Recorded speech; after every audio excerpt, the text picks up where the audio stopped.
So you probably don't need more than one look to tell what kind of car I've been driving this week. I definitely didn't need to look twice when this came up on the press fleet. Today we're taking a look at the 2023 Mercedes-AMG GLB 35. I'm gonna take you all around the vehicle, interior, exterior, and then we're gonna take it on the road for a test drive. This trim of vehicle is the 4matic all-wheel drive that's able to change its power distribution when you change mode. So for example, if I'm in sport mode, it's an 80-20 split. If you're in slippery mode, the winter mode, it's a 50-50 all-wheel drive split. It's nice that it's able to do that. Now this trim comes fully equipped. Get ready, I'm gonna give you the full list of everything that's in this car. It's a little bit of a big one. So we have the tech package, the 360 camera package, navigation package, technology package, premium package, upgraded sound system, night package, and the AMG driver package. Taking a look under the hood is an AMG tuned 2.1 liter turbocharged 4-cylinder that produces 302 horsepower with 295 pound-feet of torque from an 8-gear dual clutch transmission with Mercedes optimized acceleration shifting. It's a little bit weird the way that it's phrased, but it uses F1 technology essentially to improve the shifting speed. And it is true, it's got fast shifting for a sports car of this level. All right, so now we discussed the numbers and everything that comes included with this car. Now let's take you on a full tour of the exterior, then we're gonna do the interior, and then I will take it for a test drive. So taking a look first at the front of the vehicle, you can tell we have these nice headlights, these daytime running LEDs that kind of encapsulate the main headlight. I really do like the way that looks, kind of gives you two different fog lights. And if you go down here, they aren't actually real vents down here. There's just some matte black, and a little bit of the parking sensors are here too. But if you go down to the all the way bottom, you have a nice front diffuser and a little bit of more sensors and an actual real intake, so that's nice. Massive Mercedes emblem, which I like. They do that with the AMGs now. They have this massive thing. Also, the AMG logo is right there in case you're wondering. You pay the price, you want to know that it's an AMG car. So that's nice to have too. You also have a camera just below there for your front forward collision, and your parking sensors are all there too. Nice Mercedes logo up here. I really like the way that the Benz logo looks there too. You kind of got the dual logo. People are going to know you're driving a Mercedes. I don't even think you need a logo for this car, but people will know anyways. So onto the side profile of the car. It's interesting, the side profile, because it has a very short front end and then this long swooping back end, and kind of walking from front to the side, you can almost see like it changes. Like you drive by and it looks like a sedan coming at you, but then once you're about here, you can see that it changes into a wagon. It's interesting, but it is a nice design. This blue midnight color is my favorite color. If I were to buy this car, I would buy it in this trim. There's not a lot of chrome, only the door handles. That's because we have the midnight package on this car. You got your big 21-inch rims and tires, also massive big brakes that say AMG on them, of course, because it's an AMG. You want people to know, again, turbo, 4matic, little badge there, that's nice too. Again, it's well badged. I like the fact that it's got things, you know you paid the $75K for this car, which really makes you feel good about it. You also have the automatic locking doors. The mirrors will fold in when you press that button. Pretty standard stuff. So moving on to the back now, again, nice Mercedes badging, AMG badging, GLB 35. I'd take away the 35 if I own it. I don't think it really matters that much. A little lip of chrome just under the trunk there. The trunk space is really good. This comes in a 7-seater, as a 7-seater car. I don't know how. I think you have like maybe, I think you're gonna stand in the trunk and be like this if you have another row of seats back there, but apparently you can do it. So if you need that, there you go. But I think you need extremely tiny people to fit in there. This AMG rear diffuser in the back, it's all blacked out. It's very nice. You got your twin tip exhaust there. I really like the way that they've done the lower part of this car. It's super nice, super sporty as well. The only thing that I would actually change about the rear here is this windshield wiper, especially in heavy ice in winter, it really got weighed down and almost wouldn't move at all when in heavy snow and heavy ice that I just couldn't break off. So it would be nice, since you have this rear spoiler here, to put it just underneath the rear brake light right here. It would make it so that the snow doesn't weigh it down, because it won't get here because it blocks the snow, unless you have a lot of wind, but still it's less likely to break. I feel like here it's just maybe gonna break if you have it there. Although one thing that's a little bit unfortunate with the AMG model, you spend $75K and the trunk doesn't open by itself. There's not even a button in the inside, or at least I couldn't find one. And there's no button to automatically close. So you're kind of stuck doing it manually because you've paid $75K and, well, you're poor apparently. So you're just stuck. You can't open the trunk. That sucks. I would have liked to see that. You see it on a lot of lower trim models that have the automatic. So Mercedes, give me just a button, I'm lazy. You also have a little camera. You can't see it because it actually pops out, which is very nice feature because it doesn't get destroyed with the disgusting salt roads that we have here in Quebec. So it pops out when you need it, and it's completely clear and high quality when you need it. So we're taking a full look at the exterior of the car. Let's move on to the interior, and then we'll take it for a drive.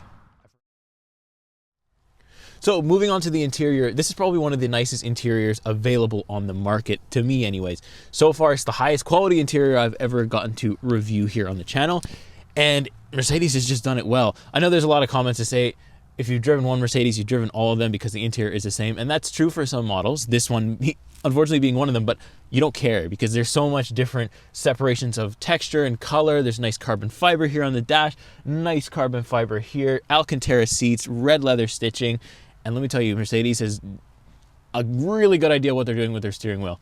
It's the best one I've ever held. No heated steering. That sucks. We live in Canada, Mercedes. It sucks here. I need my hands to be warm when I touch the steering wheel. Unfortunately, it's not there, but the Mercedes steering wheel design is absolutely spot on. I don't even want to go back to my old Hyundai Elantra thing. Maybe I should just get one implanted in that. It would be cool. So there is a lot of buttons in this car, and that's actually not a complaint. Nowadays, we keep seeing manufacturers putting different car controls into the infotainment. So the infotainment glitches, whatever. You can't control parts of your car. Here, you got it in both. You can control a lot from the infotainment, which are 10 1/4 each. There's 2 of them here. You got your gauge cluster and your nice screen here. But you can control pretty much everything from there, but you also have physical buttons, which is really nice. It's that duality. It's if I feel like touching buttons today, I can touch buttons. If I don't feel like touching buttons, I don't have to touch buttons. It's super nice and a very dynamic way to operate the vehicle. So there's a lot of different settings as well that you can play with in this car with the infotainment. There's the ambient lighting. You can change the color whenever you want, and it looks the best at night. There's even ambient lighting inside the circular air vents here, which, by the way, also look very nice. I really like the design of that. It never gets old. They've had that same design for quite a few years now, but it still has not gotten old, and I don't think it will. You have memory seats you can map to different drivers. You have from 1 to 3 profiles, and you also have it on the passenger seat. I haven't seen that very often. Usually the passenger seat has like maybe 1, but it's got all 3, just like over here. Heated seats, no ventilation. I'd take heated over ventilation anyways. Usually when there's ventilation, I don't really use it so much. But again, we live in Canada. It sucks here in the winter.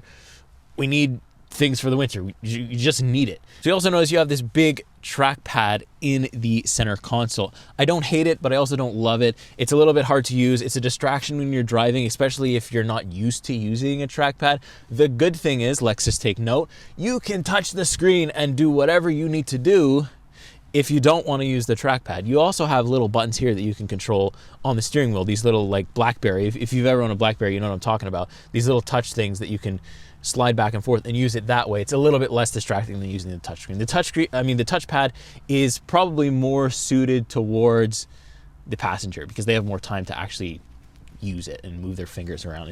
It's not great. It's good, not great. That's what I'll say about that. It's only USB Type-C. There's no USB Type-A here. So if you're kind of lagging behind in the cable area, which you shouldn't be, it's 2023, get up to speed. Well, you're stuck. You can't use the wire, and there's no wireless Apple CarPlay, which in this price point, I would have liked to see it. At least there is CarPlay, but CarPlay runs a little bit strange where it kind of only has this much screen. I would have been fine, Mercedes, if you just give me the whole CarPlay screen.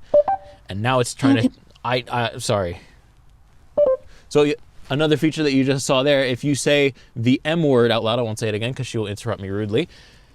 If you say the M word out loud, then she'll come up and help you. And you can say that you can say commands like I'm too cold, I'm too warm, and she'll adjust the temperature, or I need to go here, and she'll navigate to the closest place for you, which is cool, but I haven't used it at all. Okay, so moving on quickly to the back seat. Now I can actually sit in it because this car has a lot of leg room. I am 5'11", sitting behind my driver profile right here, and no worries. I have complete knee space, leg space, foot space, everything's good. With a 5th row, like I said in the beginning, no chance. No shot you fit back there, no shot I even try. We don't have one. thank goodness. You got nice vents here as well that they're small, but they're effective. I can feel the heat coming from them. It's a freezing day. Again, USB Type-C, only one port. Would have been nice to see maybe a little bit more, and maybe a climate control thing back here too would have been cool, but again, it's a sports car, so not necessary. So back here as well, it continues with that nice red stitching with the nice cloth and leather mix. It's a little bit firm. It's a little bit like of a flat bench. It doesn't really recline too much. I know that the seats can move backwards and forwards just a little bit. You have this nice little center piece here with the two cup holders that fancy pop out, and it's also a good little armrest here, which is nice. Very fancy Mercedes. We like that as well. Very comfortable, no complaints. You can definitely do a road trip in here, and I wouldn't mind at all. So now with the whole car covered, you've seen the exterior, the interior, front and back, and the trunk space, everything there is to know about the interior. Let's take it where it matters most. Let's take it on the road. All right, 2023 Mercedes-AMG GLB on the road where it's designed to be. It's a performance SUV. It's a performance crossover SUV, matter of fact.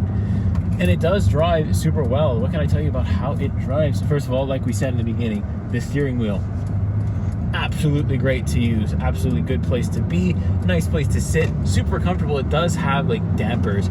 So when I change my drive mode, right now I'm in individual mode. So when I do change it though, it'll adjust the suspension. So if I want a more sporty suspension, more stiff, and you want to feel the bumps a little bit more, well, you can do that. The option is totally there, which is cool to have that option to, it's not air suspension, right? So you do feel the bumps a little bit more, not as much in the Kona, a little bit more actually than the GMC that we had. So you're right in the good middle. And again, it is a sport SUV, so you're not really gonna get like the best driving comfort that, you know, money can buy. Again, for 70K, it is a lot of money, but it drives very nice. When you're in comfort mode, no worries. It's super easy to drive, and there's a lot of good feedback from the steering wheel, especially in the sportier modes. And the comfort mode feels a little dead, but again, you're in comfort mode, you don't care, you're not trying to plant it anywhere, you're not trying to go crazy fast or anything. So in the case of having nice driving when you want it, it's got you covered. So unfortunately, the roads right now are quite dry, but I did get to test the all-wheel drive system, the slippery drive mode, when it decided to rain one day and then completely freeze over the next day. So it came really in handy to, first of all, have good winter tires. Please, for the love of God, get good winter tires. Do not drive without them.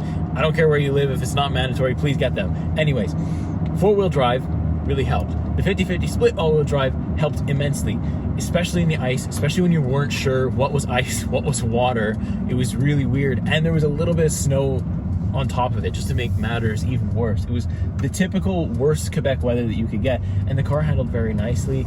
I wasn't slipping at all. I felt planted, just like I did in the GMC. I said the GMC was a good winter car. I believe that this is too, despite not having the heated steering.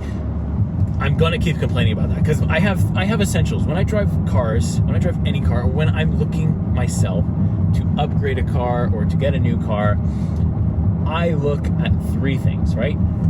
3 or 4 things, give or take. I look at mainly how does it drive in the winter, because unfortunately I live here and it snows what feels like half the year.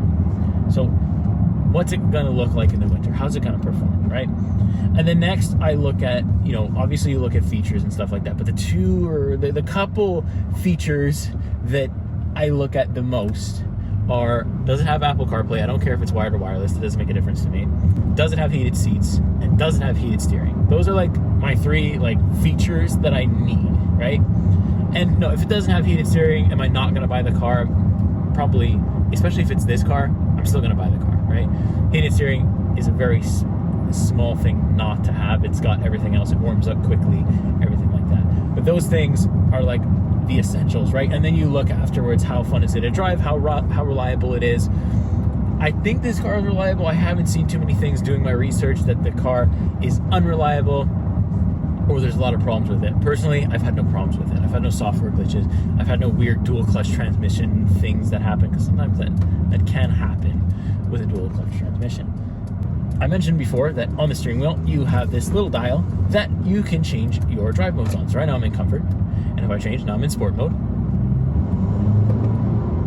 right? And There's no race mode, but there is a Sport Plus mode, which gives you the absolute most feedback. The steering wheel tightens up, the throttle response is good, the braking becomes heavier, and this car becomes activated, truly activated. So, quick performance test, let's go. Holy shit, yeah. Woo. Okay, 100, holy, way over 100.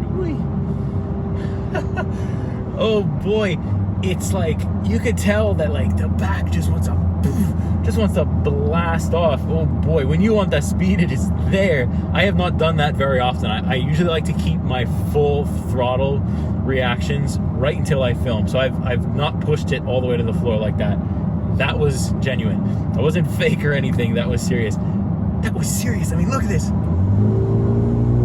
Hey, we'll see you later. We'll absolutely see you later. I've got a sport SUV here, and then it's way.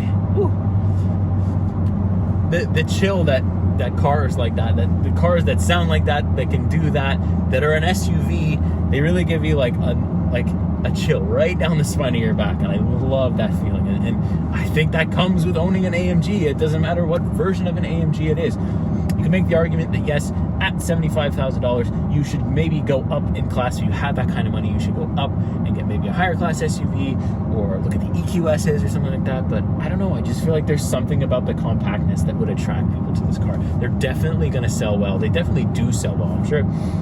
I've seen a couple on the road, not AMG. I've seen the 250 on the road, which is like the base version that starts a little bit lower, but it gets you in a Mercedes. And I mean, if that's what something you're looking for, then maybe the 250 is the way to go. If I had the choice though, 35, I'm gonna get the 35, right? Now, if I quickly here, there's two buttons where you can change your dampers. You can change the suspension here on the left side of the wheel, and you can also change whether you're in automatic or you're in manual. If I quickly flip it over to manual and we test the speed of the shifting is lightning. There's almost no delay, right? Like push, there it is, 8. And then you want to go down. It's super good. It's super nice, super responsive. I really like it. I do drive most of the time with just the dual clutch, just because it's what I'm used to. But it's fun when you're like doing corners in like a tight road to shift up and down. It's really, really fun to do that. I really do enjoy the way that Mercedes have combined performance and compact SUV. I find the SUV as well is kind of like a level. It's lower to the ground a bit, but it makes it easier to put stuff in and out of, take stuff in and out of the trunk, get in and out of in general. So that's a really nice feature to have as well, just to be able to not dirty your pants when you get out. That's a thing that Mercedes has thought about, and I like to know that that's there. Now I just want to talk quickly about the comfort mode in this car.